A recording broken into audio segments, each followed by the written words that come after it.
Hi everyone and welcome to Back in Time Fiction for a very special episode because I am today in China, and not anywhere in China but in a place called Zhuge Town. So I will take you within the next few days to several spots related to the Three Kingdoms of China. So as you know, that's the period of time that I write my books about. So if you don't know about those books, go check Amazon for Three Kingdoms Chronicles.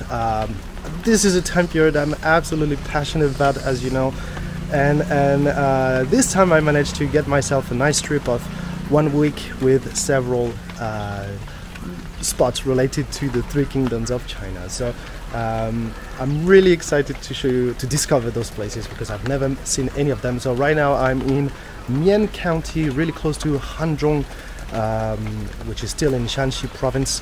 This is a very important place that was a very important place during the Three Kingdoms era, or at the beginning of the Three Kingdoms especially. And so next to Hanzhong you have this place that was opened in 2016 apparently, called Zhuge Town. There are several spots related to the Three Kingdoms in this very small area. I will discover them with you. And it's raining, which is not so fun because there is one scenic place I really want to visit here, but actually that means there are less people than usual, I guess, and also it can give a bit of a nice feeling to this discovery, to this ancient looking town. So let's see how Zhuge Town holds up. So as you guess from the name, as you may know from the name, Zhuge Town is related to Zhuge Liang, who was the greatest strategist or minister or whatever you advisor of this time period. I won't spoil too much, but there are a lot of things related to Zhuge Liang in that place. Let's go check it out.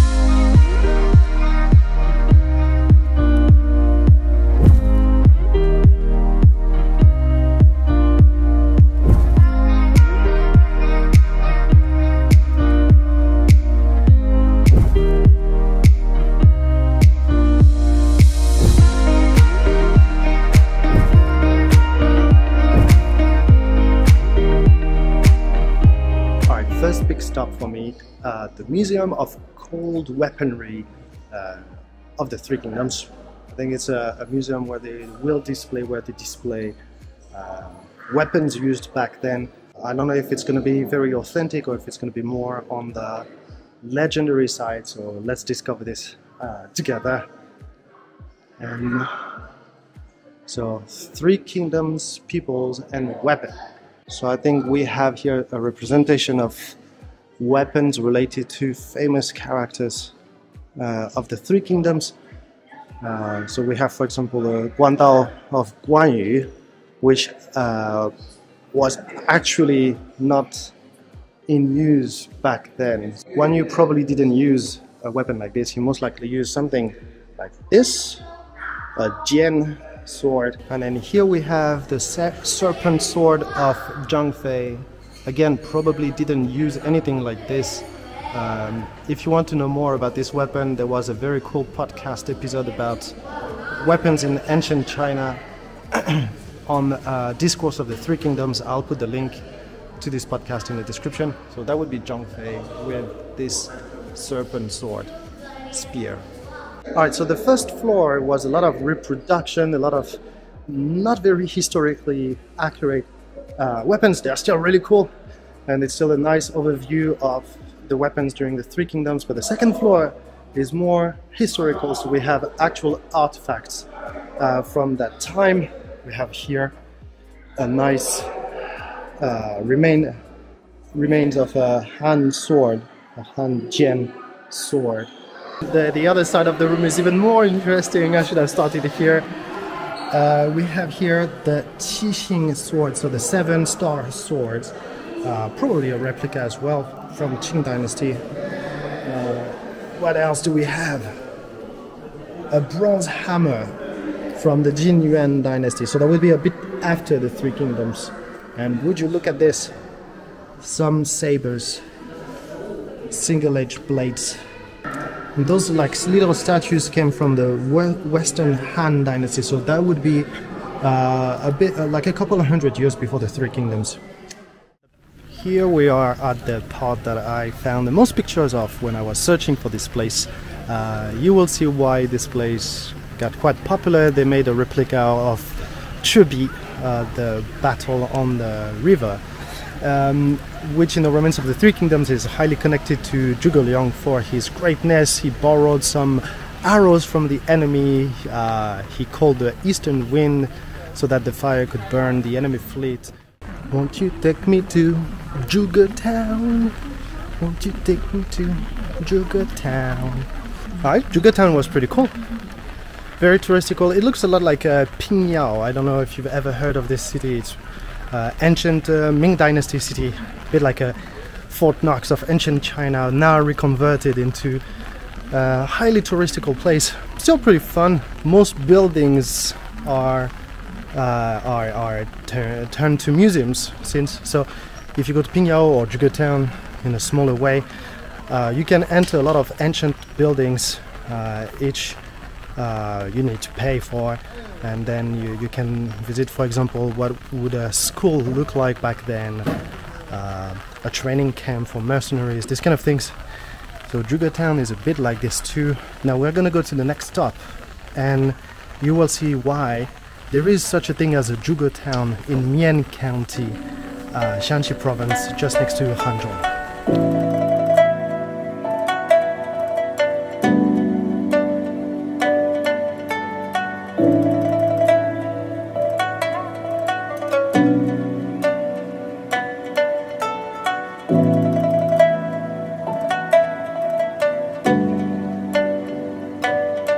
Here we are. The reason why Zhuge Liang is so important here, why there is a Zhuge Town, is because in Mian County there is the first and original Wuhou Temple. So Wuhou Temples, you have several of them. They are dedicated to Zhuge Liang.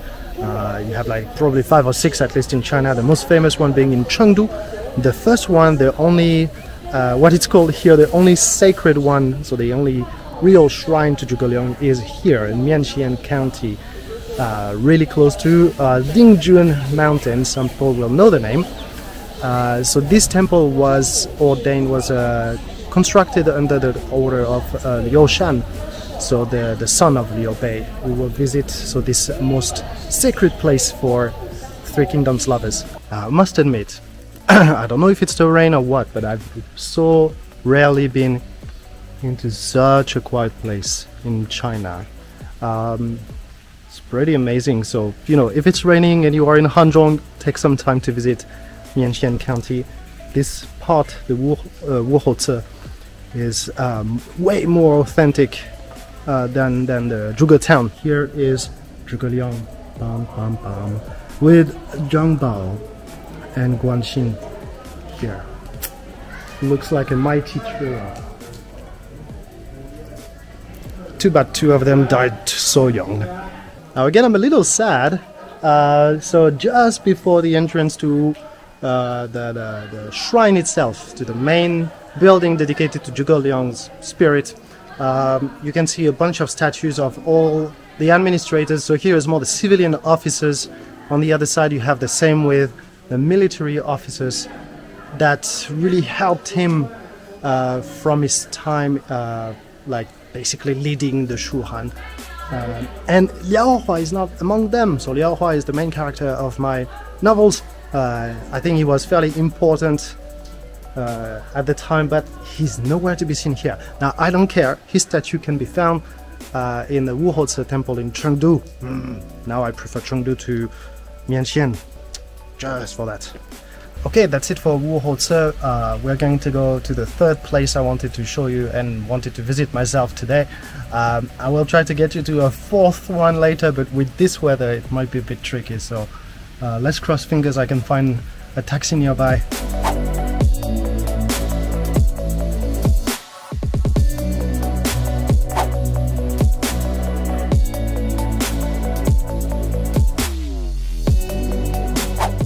We are here in the tomb of Chao. So we are visiting the resting place of this famous general. So Chao, he's the last general the last of the 5 Tigers general to join the Shu Han Kingdom. He is the son of nobility from the northwest Chinese empire, Han Empire. He was the son of a famous warlord named Ma Teng, but he was mostly famous for his military prowess. He was supposed to be very amazingly strong and talented and skilled in combat. He has some amazing feat of arms, and I think in Romance of the Three Kingdoms, his most amazing moment is his duel with Shu Chu, where Shu Chu actually had to fight him bare-chested in order to keep fighting. Now, a lot of things can be said about Ma Chao in terms of well, about the fall of his family. His family pretty much was exterminated because of him in many ways. I hope I can say this here. If his spirit is listening and can understand English, I'm in trouble. But he was nonetheless one of the most famous generals and warriors and warlords of his time. So here we are in his in the temple for his resting soul. It's not as big as the Wuhou Temple, but it's pretty cool. Now, one thing that is very interesting about Ma Chao and that is not often mentioned when we talk about him is that he wasn't entirely Han. He was partially Qiang.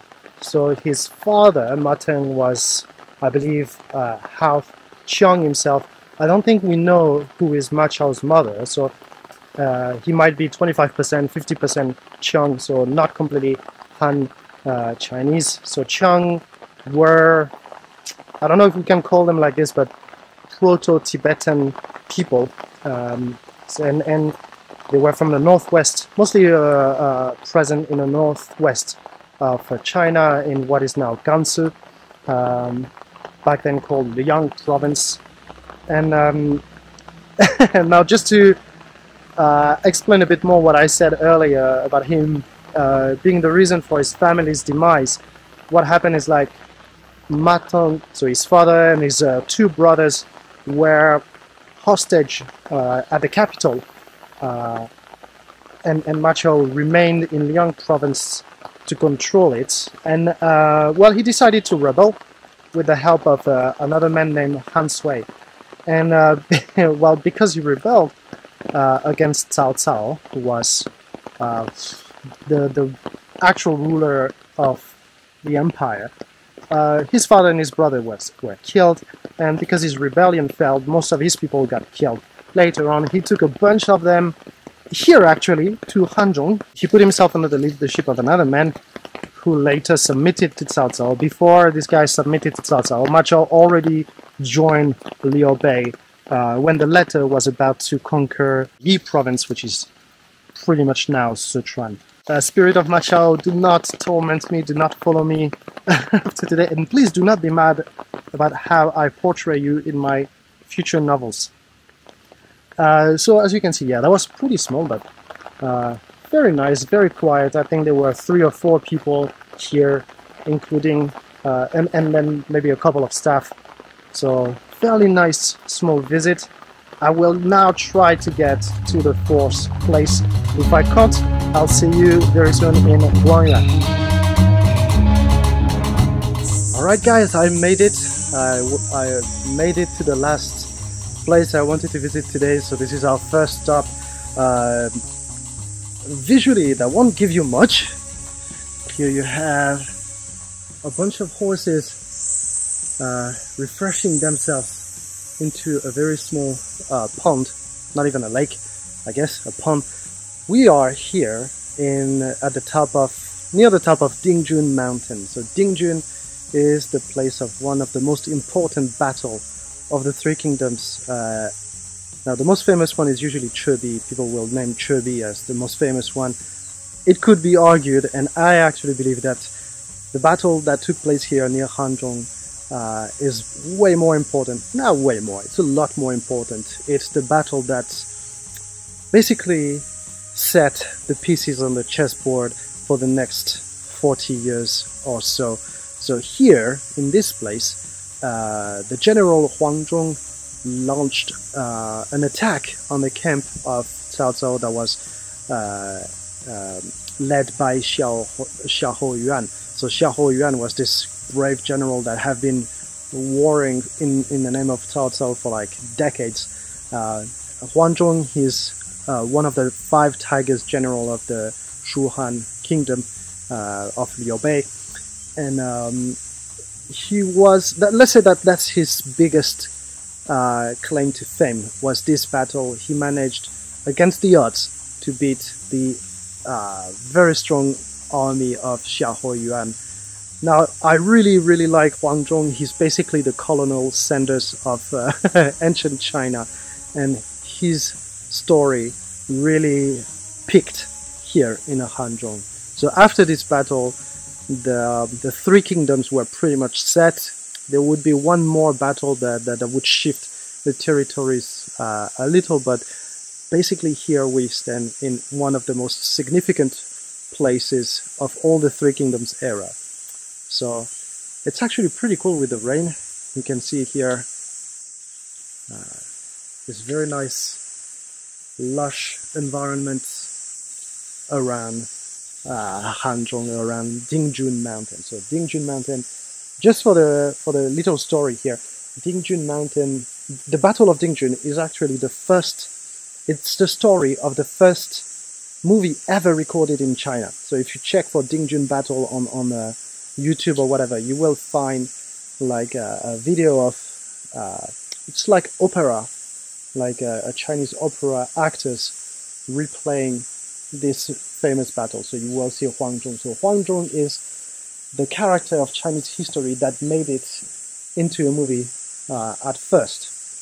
So pretty cool. Like, I don't know, visually maybe it doesn't bring much, but historically speaking, this is such an amazing place. I hope you guys can feel it. I can feel it. That's just me being a Three Kingdoms geek here, but here Huang Zhong and Fa Zheng reached a certain level of fame, and sadly for him, Xiahou Yuan died. No, just a little bit below actually. So this is where they rested just before starting this battle. And this battle itself was actually pretty amazing. They went on top of Jun Mountain and clashed the camp of the enemy that was down the mountain. Pretty badass for a guy who was about 60, I believe. Maybe actually even older than this. Closer to 65 maybe. So that's it for me today. Tomorrow I will take the train from Hanzhong to Guangyuan, who will go directly to the next one, which is Jiamenguan, one of the most famous Three Kingdom spots that still exist in China. See you soon.